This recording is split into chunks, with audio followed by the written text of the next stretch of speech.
कर्मों का खेल बड़ा निराला है। इस दुनिया में किसी इंसान के पास धन के भंडार भरे हुए हैं और कोई इंसान दाने दाने के लिए तरस रहा है। किसी इंसान के पास दुनिया की सारी खुशियां हैं और कोई इंसान तिल तिल करके मर रहा है। कोई राजा बन बैठा है तो कोई भिखारी बनकर घूम रहा है। किसी को जिंदगी की हर सफलता मिल जाती है और कोई हर चीज में हार जाता है।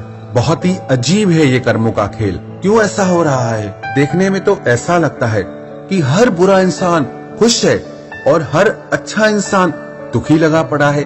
जो इंसान सच्चाई से प्रेम करता है उसे धोखा मिलता है, सच्चाई से व्यापार करता है उसे धोखा मिलता है, और जो इंसान बेईमानी करता है, धोखा करता है, वो खुश लगा पड़ा है। ये कैसा हिसाब किताब है कर्मों का? जिस इंसान ने आपके साथ गलत किया, बुरा किया, धोखा दिया, क्या उसे कभी उसके कर्मों का फल मिलेगा या नहीं? जवाब है हाँ। जो इंसान जैसा कर्म करता है उसे आज नहीं तो कल उसके कर्मों का फल भोगना ही पड़ता है। किसी का भी किया गया अच्छा या बुरा कर्म कभी नहीं छुपता।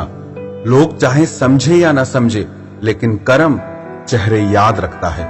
जो जैसा करता है उसे वो भोगना ही पड़ता है। श्रीमद् भगवत गीता में भी श्री कृष्ण ने कहा, अवश्यमेव भोक्तव्यम कृतम कर्म शुभाशुभम। हर इंसान को अपने कर्म का फल अवश्य ही भोगना पड़ेगा, चाहे वो अच्छा हो, चाहे वो बुरा हो, चाहे वो शुभ हो, चाहे वो अशुभ हो। एक बार एक मित्र ने अपने मित्र को जंगल में ले जाकर उसकी हत्या कर दी। उससे लगा मुझे यहाँ इसकी हत्या करते कोई नहीं देख सकता, लेकिन उसे दूर से किसी एक लड़के ने देख लिया था। जिस लड़के ने ये हत्या देखी वो लॉ की पढ़ाई कर रहा था, कॉलेज में पढ़ रहा था। कुछ समय तक कोई सबूत नहीं मिला, लेकिन कुछ सालों के बाद ये हत्या का केस फिर से खुला। जिसने हत्या की थी वो बहुत धनी इंसान का बेटा था। उन लोगों ने किसी दूसरे इंसान पर झूठे गवाह बनाकर उसे इस हत्या का आरोपी बना दिया। जब ये केस चल ही रहा था तब इतने में ही उस जज का ट्रांसफर हो गया और वहां पे नया जज आया, और ये जज वही था जिसने इस हत्या को होते देखा था। जब उसने देखा कि जिस व्यक्ति का इस हत्या से कोई लेना देना नहीं है वो इसमें कैसे फंस गया, तो जज ने उसे बुलाकर कहा कि तुम सच सच बताओ कि जिंदगी में तुमने कोई संगीन जुर्म किया है? तो उस व्यक्ति ने कहा, हाँ, मैंने कुछ सालों पहले किसी व्यक्ति की हत्या कर दी थी और ये बात आज तक किसी को भी पता नहीं चली, और मुझे लगता है मुझे मेरे उसी कर्म का फल मिला है। उसी की वजह से मुझे ये सजा मिली है। इस व्यक्ति को उस कर्म की सजा मिली जिसके बारे में दुनिया में किसी को पता नहीं था।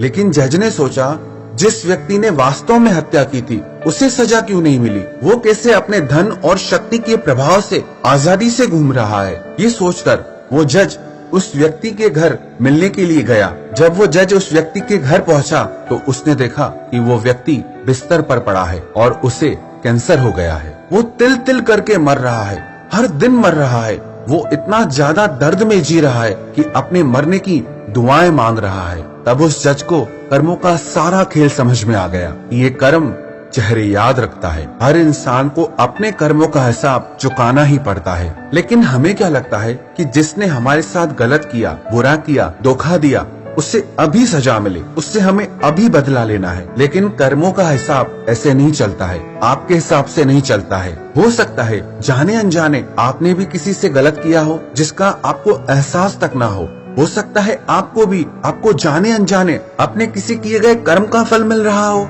जो आपको उस इंसान के द्वारा मिला हो।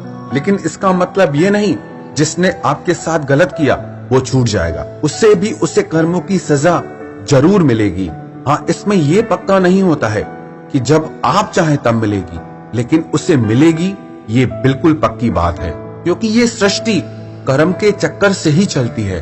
थोड़े समय के लिए देखने में ऐसा लगता है कि बुरा इंसान मजे में है और अच्छा इंसान दुख भोग रहा है, पर ये वास्तविकता नहीं है, ये सच नहीं है। ये सृष्टि का नियम आज से नहीं है, आदि काल से चला आ रहा है, हजारों सालों से चला आ रहा है। जिसने जैसा कर्म किया है उसे आज नहीं तो कल अपने कर्मों का हिसाब देना ही पड़ेगा।